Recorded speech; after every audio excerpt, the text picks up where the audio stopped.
हरे कृष्णा। राधे राधे। आप सभी पर कान्हा जी की कृपा सदैव सर्वदा बनी रहे। आश्विन मास के शुक्ल पक्ष की एकादशी कब है, जिसे इस एकादशी को हम किस नाम से जानते हैं, शुभ मुहूर्त क्या रहेगा, पूजा विधि क्या है, संपूर्ण जानकारी मैं देने वाली हूँ। आप वीडियो के अंत तक जरूर से देखिएगा।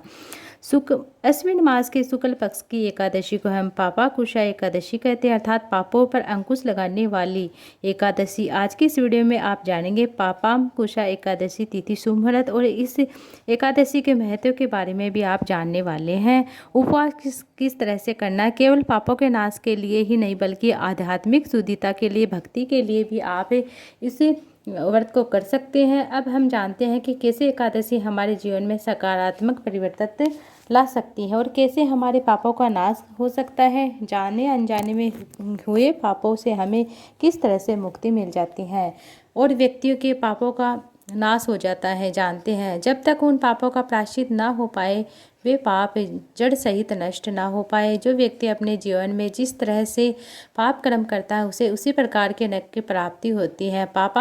पापम अंकुश एकादशी का एकमात्र उपवास ऐसी सामर्थ्य रखता है जो व्यक्ति के जन्म जन्मांतर के पापों का नाश कर देता है। नाश ही नहीं, केवल एक ही दिन, एक ही क्षण में नष्ट कर देता है। जो व्यक्ति आश्विन मास के शुक्ल पक्ष की पापांकुशाम एकादशी का व्रत करता है, उन्हें अपने पापों का नाश हो जाने के बाद बार बार इस संसार बंधन से वह मुक्त हो जाता है, वो जन्म मरण से मुक्त हो जाता है। उन्हें भगवान की कृपा प्राप्त हो जाती है, मोक्ष की प्राप्ति हो जाती है। पापांकुशाम एकादशी को पद्मनाभ एकादशी भी कहते हैं। जो मनुष्य सारंग धनुषधारी भगवान श्री हरि विष्णु की शरण में जाते, पूजा करते हैं, उन्हें कभी भी यातनाएं, जो भी बुरी ताकत होती है, नहीं सताती। जो मनुष्य सारंग धनुषधारी भगवान श्री हरि विष्णु की शरण में जाते हैं, उनकी पूजा आराधना करते हैं, एकादशी करते हैं।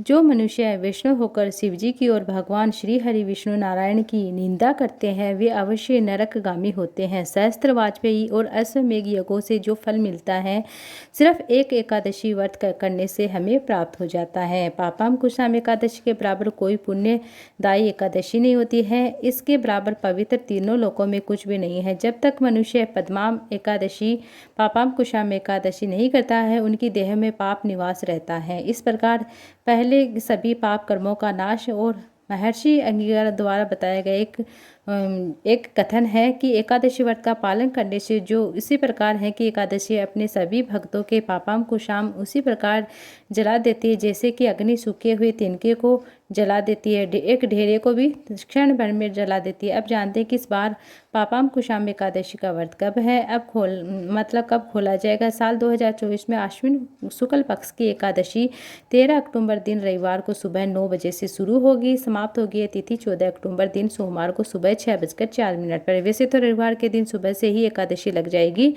लेकिन रविवार के दिन दशमी तिथि युक्त एकादशी होगी, इसलिए सभी वैष्णव या सभी ग्रस्त वाले लोग हैं वह 14 अक्टूबर सोमवार के दिन पापांकुशाम एकादशी का व्रत रखेंगे। एकादशी का व्रत केवल 14 अक्टूबर सोमवार को ही रहेगा। 14 अक्टूबर सोमवार को सूर्योदय एकादशी है। सुबह है सूर्योदय होगा 6:27 पर, सूर्यास्त होगा शाम 5:58 पर।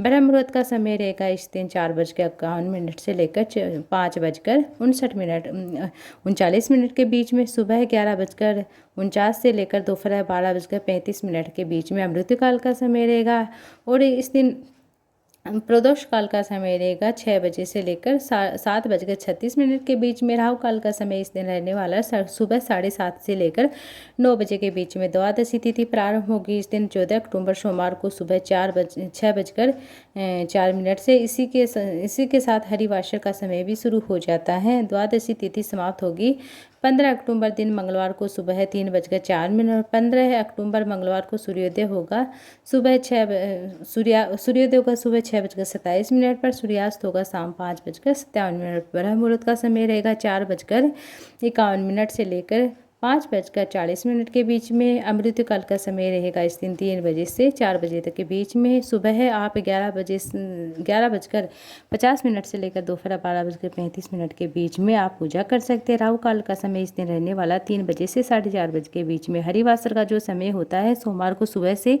प्रारंभ हो जाएगा, वह दोपहर लगभग 12:30 बजे तक रहेगा। हरिवासर के दौरान भगवान का स्मरण करते हुए, मंत्र जाप करते हुए, भगवान श्री हरि विष्णु की पूजा करते हुए इस बार पापांकुशम एकादशी व्रत 15 अक्टूबर मंगलवार को सुबह 6:27 से लेकर 7 बजे के बीच में आप खोल सकते हैं, व्रत का पालना कर सकते हैं।